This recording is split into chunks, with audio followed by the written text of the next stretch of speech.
Eh bien, donc, avant de commencer mon message, on va se remettre à Dieu par la prière.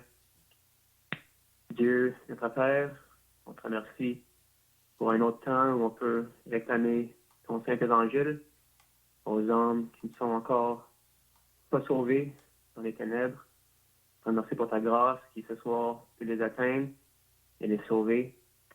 On sait qu'il te plaît de sauver les croyants par la folie de la prédication. Nous qui prêchons Christ crucifié, scandale pour plusieurs, mais puissance de Dieu et sagesse de Dieu pour ceux qui sont appelés.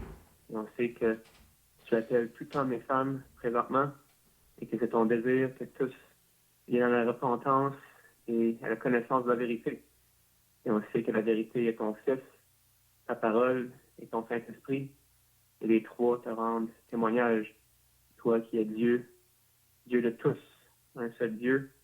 Et on prie ce soir que des âmes puissent effectivement se tourner vers toi en la repentance et mettre leur foi en Christ pour le pardon de leurs péchés avant qu'il soit éternellement trop tard.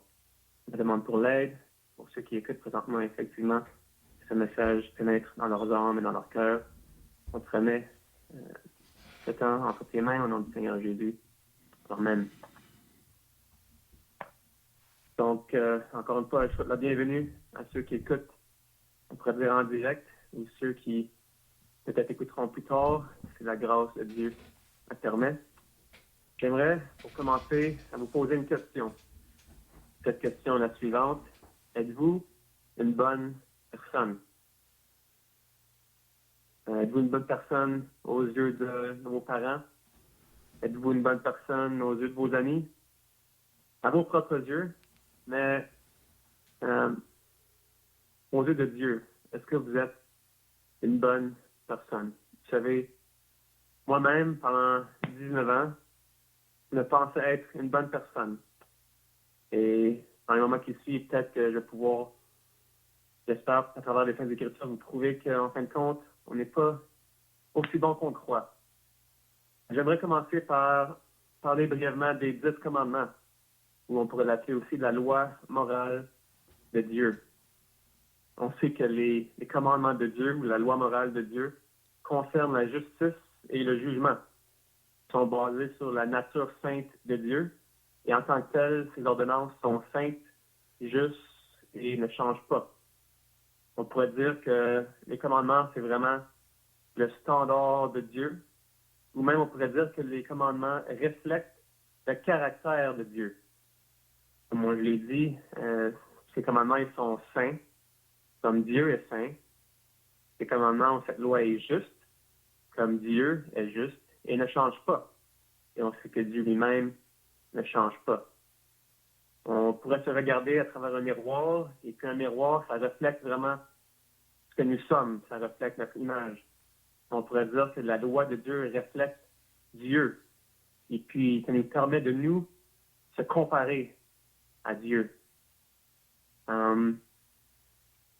Quelque chose qui est étonnant, parmi les plusieurs choses qui nous différencient les humains du reste de la création, une chose qui différencie les humains, disons, des animaux, c'est que nous aimons la justice.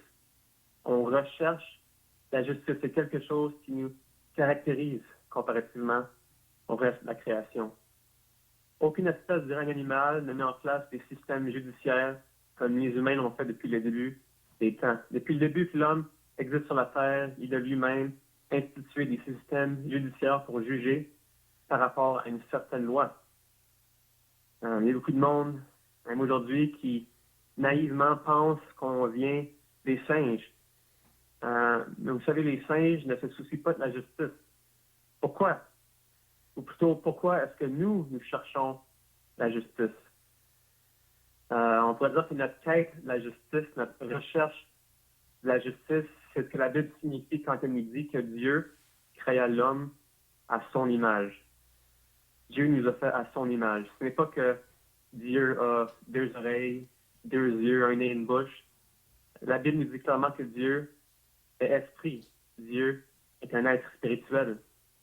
Ce que la Bible veut dire quand Dieu a créé l'homme à son image, c'est que Dieu nous a donné ses caractéristiques, entre autres, comme on considère ce soir, un désir pour la justice. C'est une des plusieurs choses, des caractéristiques qui fait effectivement nous sommes créés à l'image de Dieu. L'homme cherche la justice. Les Écritures nous disent que l'Éternel est notre juge. L'Éternel est notre législateur.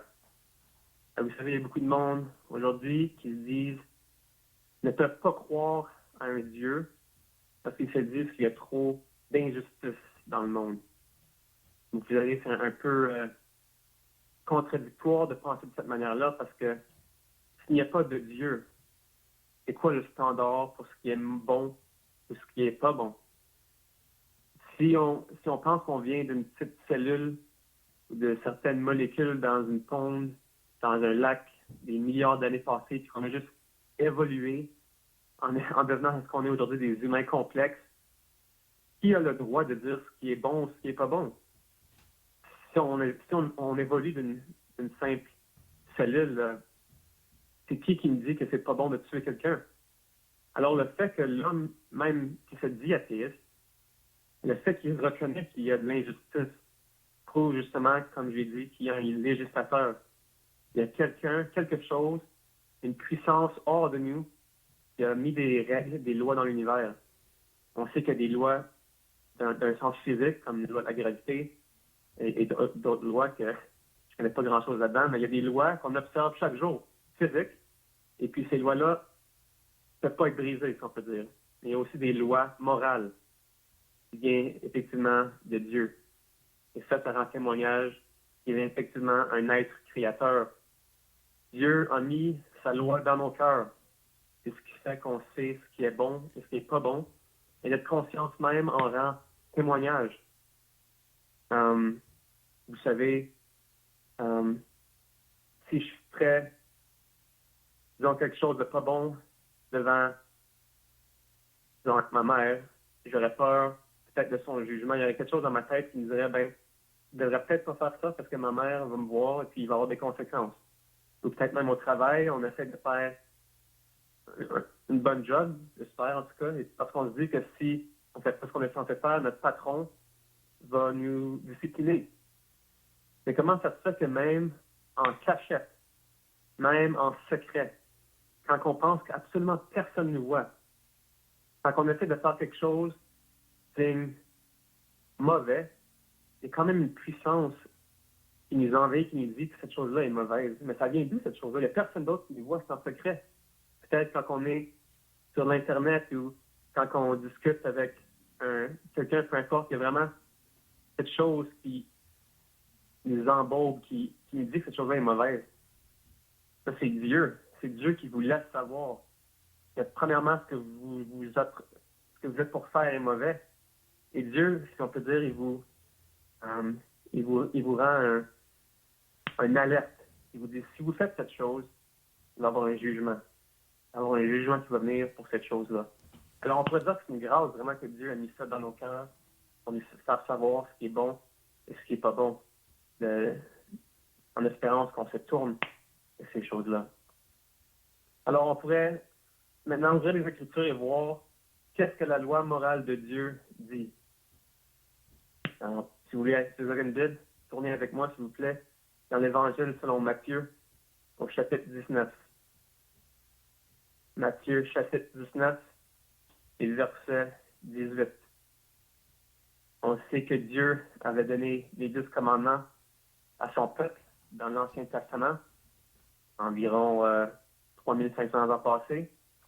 Mais ici, on va lire les paroles du Seigneur Jésus, qui, si je pourrais dire, raffermit ou mettre l'emphase sur les commandements que Dieu avait donnés auparavant à son peuple. Et on lit dans Matthieu chapitre 19, au verset 18, et Jésus répondit, « Tu ne tueras point, tu ne commettras point d'adultère, tu ne déroberas point, ou tu ne voleras pas, tu ne diras point de faux témoignages, en d'autres mots, tu ne diras pas de mensonges. Honore ton père et ta mère, et tu aimeras ton prochain comme toi-même. » Alors ici, le Seigneur Jésus affermit 6 des 10 commandements. Il dit, tu ne tueras pas, tu ne commettras pas d'adultère, tu ne voleras pas, tu ne mentiras pas, honore tes parents et aime ton prochain comme toi-même. Alors, juste maintenant, j'aimerais que si vous pourriez vous faire une analyse de vous-même comparativement à ces 6 standards de Dieu. Avez-vous déjà commis un meurtre? Et souvent, à la première phase, le monde se met un petit peu à rire et dit, ben, évidemment non, sinon je serais en prison. Et la plupart du monde, c'est vrai, n'ont pas physiquement tué quelqu'un ou commis un meurtre. Mais vous savez, Dieu ne voit pas comme nous, on voit que les standards ne sont pas les mêmes. Eh bien, notre Dieu voit plus profondément que nous, il voit le cœur. Et Dieu, dans sa parole, dit, quiconque est son frère ou quiconque a de la haine envers son frère ou sa sœur est un meurtrier. Avez-vous déjà eu de la haine envers quelqu'un, un ami, un étranger? Aux yeux de Dieu, pas aux yeux des hommes. Aux yeux des hommes, ça fait de vous un humain. On voit que le monde, quand on leur montre leurs fautes, ils disent, ah ben, ça fait de moi un humain. C'est vrai, mais ça fait de vous un pécheur. Et le fait que vous êtes meurtrier, ça fait de vous un homme coupable aux yeux de Dieu. Avez-vous déjà commis un adultère? Peut-être ils ont commis l'acte comme tel, mais Dieu aussi. Et ses standards sont beaucoup plus profonds que les nôtres. Il dit, quiconque regarde une femme pour la convoiter a déjà commis un adultère avec elle dans son cœur. Ou dans l'autre sens, ça serait pareil pour les hommes. Si vous regardez un homme pour le convoiter, vous avez déjà commis un adultère avec lui dans ton cœur. Alors, ça fait de vous un adultère. Avez-vous déjà volé quelque chose? Peu importe la valeur. Moi, je peux penser quand j'étais plus jeune, j'aimais bien les blocs Lego. Et puis, j'avais une petite ferme. J'avais des vaches, des chevaux, peu importe. Et un jour, je suis allé jouer chez mon ami. Et lui, il avait un petit champ de blocs Lego que j'ai convoité parce que moi, je n'avais pas. Puis, je sais que ça serait une bonne addition à ma ferme. Alors, je l'ai volé. J'ai volé le bloc Lego de mon ami. Il y a beaucoup de personnes qui verraient cet exemple-là puis ils se mettraient quasiment à se moquer et dire, ben, voyons donc, c'est pas une grosse deal, là. Mais aux yeux de Dieu, ça fait de moi un voleur. Parce que Dieu ne dit pas, tu ne voleras pas de banque ou tu ne feras pas de gros vols. Dieu dit, tu ne voleras point. Avez-vous déjà volé? Avez-vous déjà menti? Combien de mensonges avez-vous dit? On pourrait admettre qu'on pourrait même pas compter combien de mensonges qu'on a dit. On a fait de nous un menteur. Avez-vous déjà honoré vos parents quand ils vous ont dit de ramasser votre chambre? Est-ce que vous l'avez fait? Quand vous plaindre? Quand ils vous ont dit de faire vos devoirs? Ou quand ils vous ont dit que vous ne pouviez pas sortir cette soirée-là? Êtes-vous sorti en cachette? Et quand Dieu vous dit d'aimer votre prochain comme vous-même, l'avez-vous fait? Alors, on peut voir effectivement quand on se compare à cette loi, quand on se regarde dans le miroir de la loi morale de Dieu, on réalise comment coupable on est. Vous savez, Dieu n'a jamais donné les 10 commandements en s'attendant qu'on les suive. C'est vraiment plus pour amener le consentement ou le consentement du péché. Parce que la Bible dit que si le commandement aurait dit tu ne voleras pas, comment est-ce qu'on aurait su que voler, ce serait mauvais? Alors la loi, c'est vraiment ce qui met en place, ce qui rend visible vraiment le péché. Il y a aussi un autre des 10 commandements qui dit tu ne prendras point le nom de l'Éternel, tu ne prendras point le nom de l'Éternel, ton Dieu, en vain, car l'Éternel ne laissera point impuni celui qui prendra son nom en vain. Avez-vous déjà utilisé le nom de Dieu en vain? Quand on dit « Oh mon », quand on utilise le nom du Seigneur Jésus en vain. Ça fait de nous un blasphémeur de très sérieux aux yeux de Dieu. Est-ce que vous utiliseriez le nom de votre mère comme un juron? La plupart de nous diraient que non parce qu'on a du respect pour nos parents, pour notre mère dans ce cas-ci. Mais pourtant, Dieu qui nous a donné la vie, qui nous a donné une terre absolument parfaite, qui nous donne la respiration, qui nous donne toutes choses, on a décidé d'utiliser son nom comme un juron. Et Dieu dit qu'il ne laissera point impuni celui qui prend son nom en vain. Alors je vous pose encore la question, êtes-vous une bonne personne? pas comparativement à vos amis. Souvent, on se dit, ben, ceux-ci ont fait ça, ils ont fait ces mauvaises choses-là. Moi, j'ai pas fait ça. Ou ce groupe de personnes-là, ils n'ont pas fait cette bonne action que moi, j'ai faite. Non, je ne parle pas de vous comparer avec vos amis, avec la société autour de vous, mais quand vous vous comparez au standard de Dieu. Êtes-vous une bonne personne? Vraiment, la définition du péché, c'est enfreindre la loi. Un péché, vraiment, c'est de briser cette loi morale de Dieu-là. Et Dieu, il dit que l'âme qui pêche, c'est elle qui mourra. Même que la Bible nous dit que tous ont péché, sont privés de la gloire de Dieu. Tous ont péché. Si vous entendez ma voix ce soir, Dieu vous dit que tous ont péché. J'aimerais ensuite parler de la sentence pour le péché.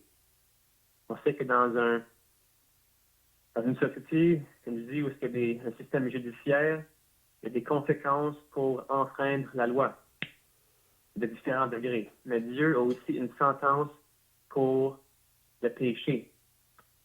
Et Dieu voit le péché comme quelque chose de si sérieux qu'il nous condamne tous à la peine de mort. C'est quelque chose de très sérieux. Dieu, il donne la peine de mort pour nos péchés. C'est pour ça qu'on meurt. C'est pour ça qu'il y a un jour dans nos vies où on va avoir à faire face à la mort.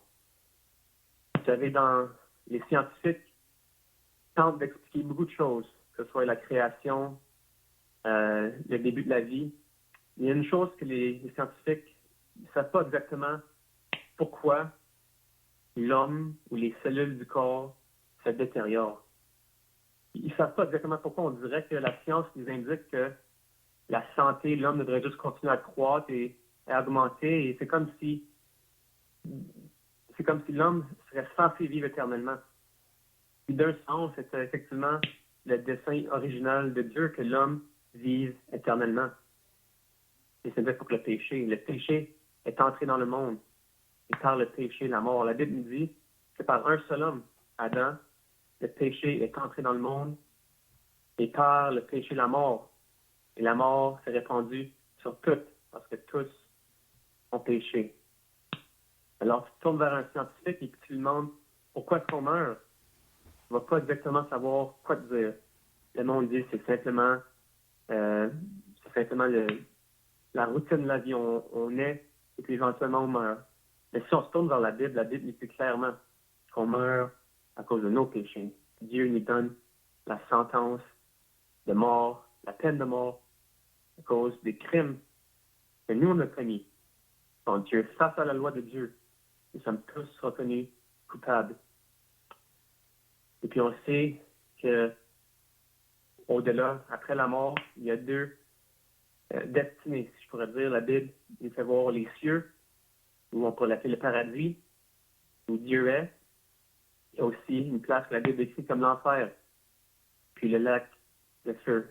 C'est vraiment à cause de nos péchés, à cause de nos crimes qu'on dit, on mérite tous cette peine de mort, mais on mérite tous le jugement de Dieu, d'être envoyé en enfer, et puis le lac de feu. Je peux vous poser une deuxième question ce soir. Est-ce que vous savez ce que Dieu a fait pour qu'il n'aille pas à envoyer des pécheurs coupables en enfer? Parce qu'on sait que la Bible nous dit qu'on mérite la mort. La Bible nous dit que l'âme qui pêche, celle-là, elle mourra. Alors, savez-vous ce que Dieu a fait pour que personne n'ait besoin d'aller voir les flammes de l'enfer? Dieu a décidé de punir son Fils à notre place. Tous ont péché, la Bible dit. Tout homme qui a jamais vécu, que ce soit des personnes haut placées dans les rangs religieux, que ce soit des prêtres ou même le pape, tous ont péché, sauf la personne du Seigneur Jésus. Pourquoi? Parce que Jésus était plus qu'un homme. Oui, il était véritablement un homme, mais il était aussi véritablement Dieu. La Bible nous dit que le Seigneur Jésus est Dieu. Il est venu dans le monde. Il était sans péché. Il n'avait jamais commis le péché. Il ne connaissait pas le péché. En lui, il n'y avait aucun péché. Alors, comme la Bible nous dit que l'âme qui pêche, celle-là, elle mourra, Le Seigneur Jésus, n'ayant jamais péché, il ne pouvait pas mourir. Il était Dieu. Alors on peut voir que lui qui n'avait pas péché était le substitut parfait pour prendre notre place comme pécheur. Lui-même a été livré à la croix du Calvaire. Je pense que c'était hier soir qu'on avait entendu dans l'Évangile. Souvent, les hommes pensaient qu'ils le mettaient à la mort. Ils pensaient que c'est vraiment eux qui l'avaient tué, mais on lit dans la Bible que le Seigneur Jésus s'est lui-même livré. Il a donné sa vie. Dieu a puni son Fils à notre place pour les péchés que nous avons commis. Lui, le juste, pour nous, les injustes. À travers lui, on puisse être tourné vers Dieu. Les Saintes Écritures nous disent prophétiquement à propos du Seigneur Jésus sur la croix, ce sont nos souffrances qu'il a portées. C'est de nos douleurs qu'il s'est chargé. Il était blessé pour nos péchés, brisé pour nos iniquités. Le châtiment qui nous donne la paix est tombé sur lui. Et c'est par ses meurtrissures que nous sommes guéris. L'Éternel a fait tomber sur lui l'iniquité de nous tous. Et il a plu à l'Éternel de le briser par la souffrance.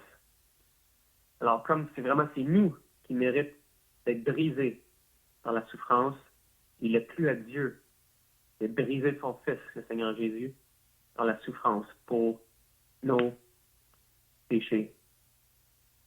Vous savez, je vais donner un petit exemple de ça pour peut-être mieux comprendre. Si jamais vous recevez une contravention pour excès de vitesse, souvent ils vous donnent un certain délai pour payer la contravention. Et si vous ne payez pas la contravention, ils vont vous amener, vous allez recevoir une autre lettre, et puis ils vont vous amener devant la justice en cours pour comparaître devant un juge. Puis disons que vous avez reçu beaucoup de billets d'excès de vitesse, disons qui s'accumulent jusqu'à 5 000 $. Le juge, quand vous allez comparaître devant lui, va vous dire vous êtes coupable, on a des évidences ici, des billets d'excès de vitesse, c'est sûr que vous payez les 5 000 $ ou que vous allez en prison.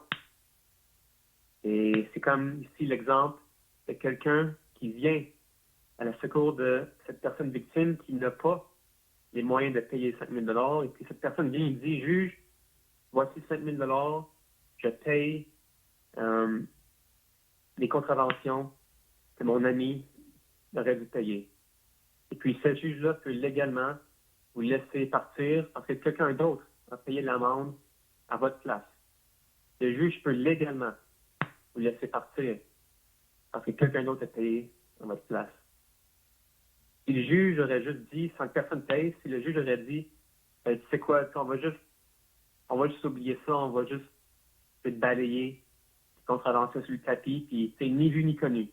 Juste votant, puis essaye d'être une meilleure personne. Ça l'aurait fait de ce juge-là un juge injuste. Il y aurait eu, je pourrais dire, une colère de la population. Le monde aurait dit, c'est pas juste ça.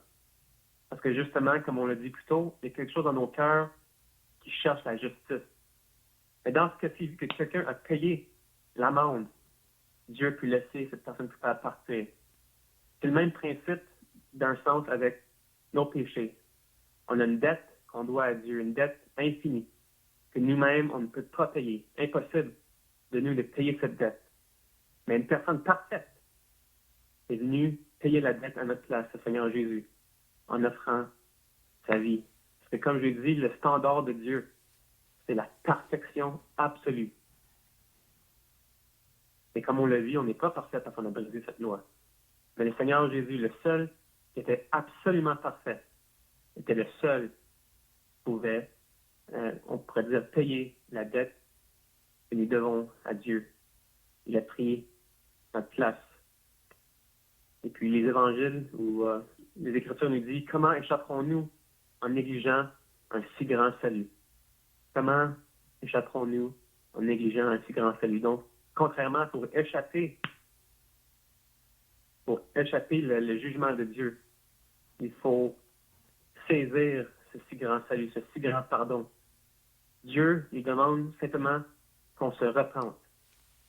C'est-à-dire qu'on se reconnaît coupable devant Dieu, qu'on se mette d'accord avec ce que Dieu nous dit, que oui, on a brisé la loi de Dieu. On est imparfait, on est pécheur, et puis on mérite cette sentence de mort.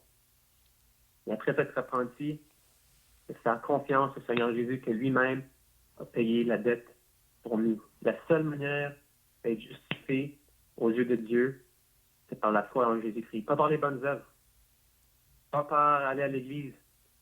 Il y a beaucoup de monde naïvement que même aujourd'hui essayent d'apaiser pour leurs péchés en gardant les 10 commandements. On l'a vu aujourd'hui que c'est impossible de garder la morale de Dieu, les lois morales de Dieu. Et d'essayer de garder ces commandements-là va simplement agrandir notre dette, je pourrais dire, parce qu'il est impossible aux hommes d'être parfaits. On est souillés par le péché. Alors Dieu nous offre un pardon. Dieu nous dit l'amende a été payée à la croix du Calvaire. Dieu est mort à notre place. Et Dieu nous offre la vie éternelle. Il demande simplement qu'on se repentisse, qu'on se mette d'accord qu'on est coupable, qu'on accepte cette vie éternelle à travers le Seigneur Jésus.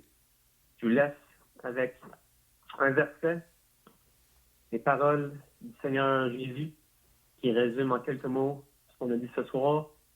Le Seigneur Jésus qui dit, en vérité, je vous le dis, celui qui écoute ma parole et qui croit à celui qui m'a envoyé a la vie éternelle. Il ne vient point en jugement, mais il est passé de la mort à la vie. On va finir par la prière. Ô Père céleste, on te remercie pour ta miséricorde envers nous, qui sommes effectivement des pécheurs. On prie, ô Dieu, que des hommes ce soir puissent s'humilier devant toi, puissent reconnaître devant ta sainteté. Ils sont effectivement des pécheurs perdus. Impossible pour eux de payer eux-mêmes la dette infinie qu'ils te doivent. Parce que tes standards sont si saints, ils sont impossibles pour l'homme de les garder. Et on sait qu'un seul péché nous prive de ta gloire, nous prive des lieux très hauts, les lieux saints, nous prive du paradis. Nous sommes tous condamnés à mort. Et même que ta colère demeure sur chacun de nous à cause de nos péchés. Mais si on se repent, et on prie que quelqu'un ce soir se repente et mette leur confiance en celui qui dit qu'il y a la vie éternelle. Le Seigneur Jésus qui dit que quiconque croit à celui qui m'a envoyé a la vie éternelle. On t'a pris pour les âmes ce soir qui se tourneront vers Christ. On te remercie pour un cadeau si immense et en même temps si gratuit. Rien à l'homme de faire simplement de croire en ta parole, de croire à ton Fils. Merci encore pour ce temps où l'Évangile peut être annoncé. On prie pour ta bénédiction sur la parole et sur tous ceux qui l'ont entendu ce soir. On remet les résultats entre tes mains. Je te remercie encore une fois pour ton Fils unique, le Seigneur Jésus. Amen. Amen.